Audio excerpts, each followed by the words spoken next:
Olá, seja bem-vindo ao nosso Liturgia Diário. Primeira leitura, Romanos 4, 13 e 16 ao 18. Leitura da Carta de São Paulo aos Romanos. Irmãos, não foi por causa da lei, mas por causa da justiça que vem da fé, que Deus prometeu o mundo como herança a Abraão ou à sua descendência. É em virtude da fé que alguém se torna herdeiro. Logo, a condição de herdeiro é uma graça, um dom gratuito, e a promessa de Deus continua valendo para toda a descendência de Abraão, tanto para a descendência que se apega à lei, quanto para a que se apoia somente na fé de Abraão, que é o pai de todos nós. Pois está escrito: Eu fiz de ti pai de muitos povos. Ele é pai diante de Deus, porque creu em Deus que vivifica os mortos e faz existir o que antes não existia. Contra toda a humana esperança, ele firmou-se na esperança e na fé. Assim, tornou-se pai de muitos povos, conforme lhe fora dito, assim será a tua posteridade. Palavra do Senhor. Graças a Deus. Responsório SL 104, 105, 6 ao 9 e 42 ao 43. O Senhor se lembra sempre da aliança. O Senhor se lembra sempre da aliança. Descendentes de Abraão, seu servidor, e filhos de Jacó, seu escolhido, Ele mesmo, o Senhor, é nosso Deus, vigoram suas leis em toda a terra. O Senhor se lembra sempre da aliança.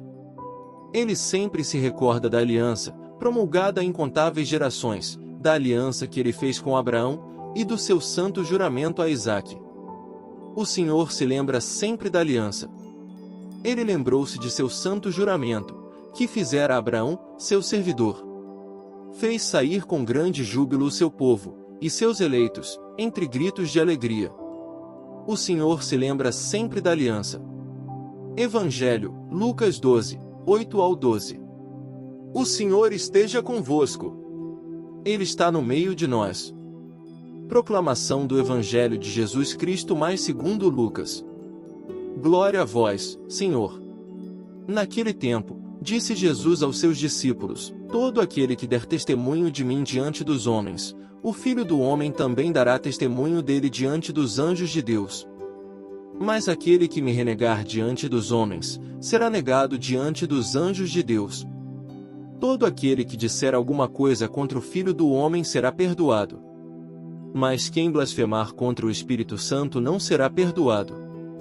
Quando vos conduzirem diante das sinagogas, magistrados e autoridades, não fiqueis preocupados como ou com o que vos defendereis, ou com o que direis. Pois, nessa hora, o Espírito Santo vos ensinará o que deveis dizer. Palavra da salvação. Glória a vós, Senhor. Cheio do Espírito Santo, testemunhe que você pertence a Jesus. Disse Jesus aos seus discípulos: Todo aquele que der testemunho de mim diante dos homens, o Filho do Homem também dará testemunho dele diante dos anjos de Deus.